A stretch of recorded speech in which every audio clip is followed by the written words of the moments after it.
and today I'll be talking about how we're using data-driven models to predict the adsorption entropy within siliceous zeolites.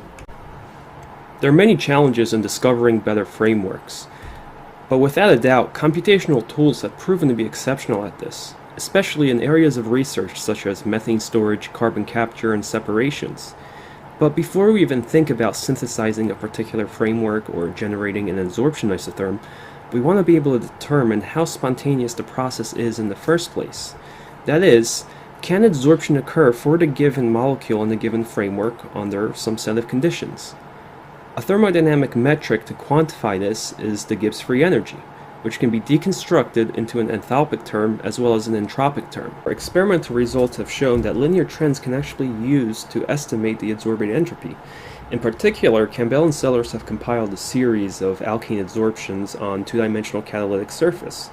And in particular, when they plotted the absolute adsorbate entropy as a function of its respective gas phase entropy on the x-axis, it resulted in these very nice linear correlations. Now, these of course can be used to approximate the entropy, but they can also give us a somewhat of an interpretation as to what's going on the surface. If we consider a two-dimensional framework with the adsorption of an ethylene molecule, what we find is that if the temperature is very low, the molecule is going to be stuck within its adsorbed local minima.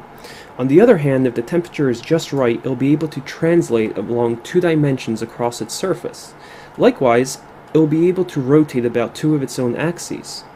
However, if we take a closer look, the translations will be hindered in the z direction, such that they will result in these sort of vibrations.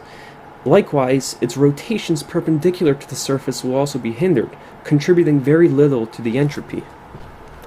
Now, what we are interested in is in determining how far these trends actually hold, and our approach was to use Monte Carlo simulations to quantify the entropy.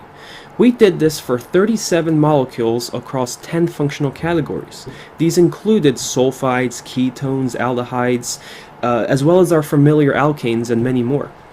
We also did this for 5 purely siliceous zeolites, with structures taken from the IZA database. Our computational results show that these linear trends persist for our dataset. What this suggests is that these correlations can be used to approximate the adsorption entropy for molecules outside of what was previously known. The key results here are that not only do we find linear correlations for a larger data set of molecules, but that this eta value is characteristic to each type of framework, which means we may be able to use the framework's descriptors in predicting the adsorbate entropy.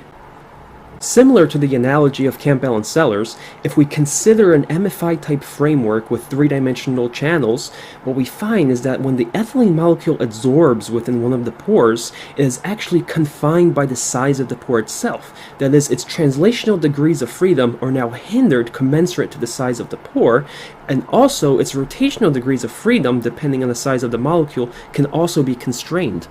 Currently, we are building highly predictable machine learning models to predict our adsorbate entropies. We have expanded our dataset to now include 98 TRAPPE molecules and 88 orthorhombic zeolites. This is close to almost 9,000 data points.